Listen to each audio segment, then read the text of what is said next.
अस्सलाम वालेकुम। Cooking with सीमा खान। आज हम आपके साथ बहुत ही मज़ेदार से पकोड़े की रेसिपी शेयर करेंगे। बहुत ही मज़े के बनते हैं, आप इसे एक बार ज़रूर ट्राई करें, आपको इंशाल्लाह बहुत ही पसंद आएंगे। बहुत ही क्रिस्पी और बहुत ही करारे और खाने में बहुत ही मज़े का टेस्ट लगता है। इतने क्रिस्प बनते हैं कि आप इसकी आवाज़ को खुद सुनिएगा कि कितने क्रिस्पी बन के तैयार होते हैं। रेसिपी अच्छी लगे तो लाइक का बटन दबा देना। चैनल को जिन्होंने अभी तक नहीं सब्सक्राइब किया उनसे रिक्वेस्ट है चैनल को सब्सक्राइब कर ले। रेसिपी बनाना शुरू करते हैं। बिस्मिल्लाहिर्रहमानिर्रहीम। यहाँ हमने 2 मीडियम साइज़ के प्याज को स्लाइस में काट लिया है। 2 आलू को भी हमने बहुत पतला पतला छोटे छोटे टुकड़ों में काट लिया है।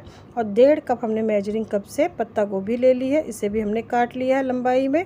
और हमने 1.5 कप पालक के पत्ते ले लिए। पत्तों का इस्तेमाल करना है, मैं डंडी का इस्तेमाल नहीं करना। इसे भी हमने काट लिया।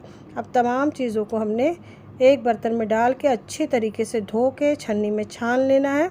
और छन्नी में हमें देर तक नहीं रखना है, बस पानी अच्छी तरीके से निथर जाए, बस इतना।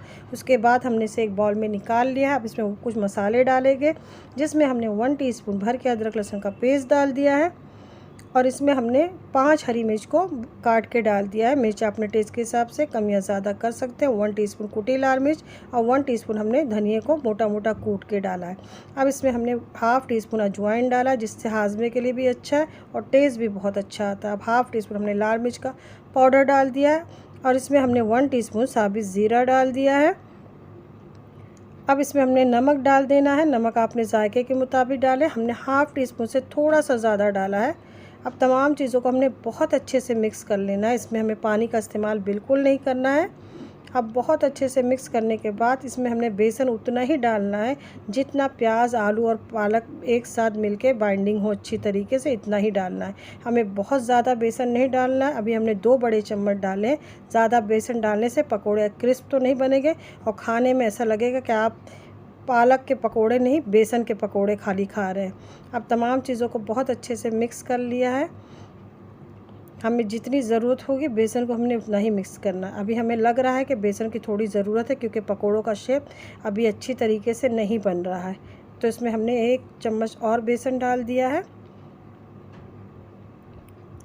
अब तमाम चीज़ें अच्छी तरीके से जुड़ रही हैं, तो इसी तरीके से तो बस परफेक्ट है हमारा बेसन। अब इससे ज़्यादा हमें बेसन नहीं डालना। इसी तरीके से आपके भी जब प्याज, आलू, पालक अच्छी तरीके से जुड़ने लगे, बस उतना ही बेसन हमें डालना है, बस इस तरीके से। अब हमने गैस पे रख दिया था कढ़ाई में ऑयल गर्म होने के लिए। हमें इसे ऑयल में डाल देना है। ऑयल का टेम्परेचर ज़्यादा ठंडा ना हो, मीडियम टू हाई फ्लेम पे इसे हम कलर आने तक अच्छी तरीके से फ्राई करेंगे।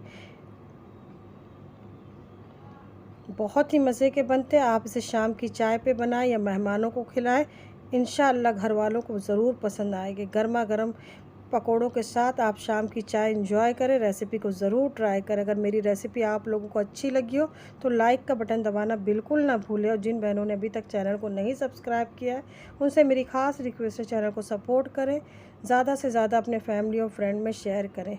माशाल्लाह बहुत ही मज़े के बने थे, ज़रूर ट्राई करें। अब पकोड़ों पे बहुत अच्छा सा कलर आ गया है गोल्डन, तो इसे हमने छान के निकाल लिया था टिश्यू पेपर पे। आप इसे गर्मा गर्म टमाटो सॉस के साथ खाएं या हरी चटनी के साथ। आपको जिस तरीके से खाना पसंद हो आप इस तरीके से इस पकोड़ों को एंजॉय कर सकते हैं। इंशाल्लाह घर वालों को ये रेसिपी ज़रूर पसंद आएगी। रेसिपी अच्छी लगे तो ज़रूर कमेंट में लिखा करें कि मेरी रेसिपी आप लोगों को कैसी लगती है। अपना साथ बनाए रखें, ज़्यादा से ज़्यादा चैनल को अपना प्यार और सपोर्ट दें। जो भी पकाएं दिल से पकाएं, प्यार से घर वालों को खिलाएं। फिर मिलते हैं नई रेसिपी के साथ इंशाअल्लाह। अपना ख्याल रखिएगा, दुआओं में याद रखिएगा। अल्लाह हाफिज़।